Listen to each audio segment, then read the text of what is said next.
ఖమ్మం జిల్లాలో కురిసిన వర్షాలు రైతులను నిండా ముంచాయి. ఏకధాటిగా కురిసిన వర్షానికి ఖమ్మం వ్యవసాయ మార్కెట్కు తీసుకువచ్చిన 20,000 పత్తి బస్తాలు తడిచాయి.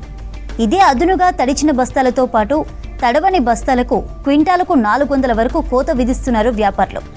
వాతావరణం సహకరించకపోవడంతో రైతులు తక్కువ ధరకు అమ్ముకొని పోతున్నారు. వ్యవసాయ మార్కెట్లో వ్యాపారులు రేట్లు తగ్గించడాన్ని కట్టడి చేయాలని రైతులు కోరుతున్నారు. ఖమ్మం జిల్లాలో కురిసిన వర్షాలు రైతులను నిండా ముంచాయి.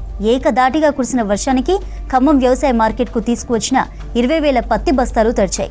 ఇదే అదునుగా తడిచిన బస్తాలతో పాటు తడవని బస్తాలకు క్వింటాలకు 400 వరకు కోత విధిస్తున్నారు వ్యాపారులు. వాతావరణం సహకరించకపోవడంతో రైతులు తక్కువ ధరకు అమ్ముకొని పోతున్నారు. వ్యవసాయ మార్కెట్లో వ్యాపారులు రేట్లు తగ్గించడాన్ని కట్టడి చేయాలని కోరుతున్నారు రైతులు. పైపైనే జల్లు పడతలే కానీ దీనివల్ల బేరగాళ్ళకి ఇబ్బంది అయ్యి కింటాకి 200-300 దండగా చెప్తున్నారు. 200-300 తగ్గిస్తున్నారు. ఈడికి వచ్చినాక వర్షం పడుతుంది, ఇంటికాడ సైడ్గానే ఉంది. తీరా మార్కెట్కి వచ్చినాక వాన పడుతుంది. పట్టాలు కప్పినాం, తడవలేదులే కానీ తడవపోయినా వాళ్ళ ఇబ్బంది వాళ్ళకి తగ్గించారు.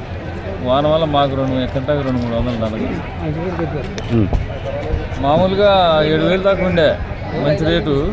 అయితే ఈ వర్షం వల్ల 300-400 వెనక్కి అడుగుతున్నారు, తగ్గిస్తున్నారు. దీనివల్ల మాకు చేలో నష్టం అయింది. చేలో తీసేటప్పుడు వర్షాలు వచ్చి పత్తి కేజీకి 14-15 రూపాయలు ఇచ్చి తీపించింది. వీడికి వచ్చేసరికి మళ్ళీ ఇది ఇవాళ 200-300 తగ్గింది. అంత నష్టం.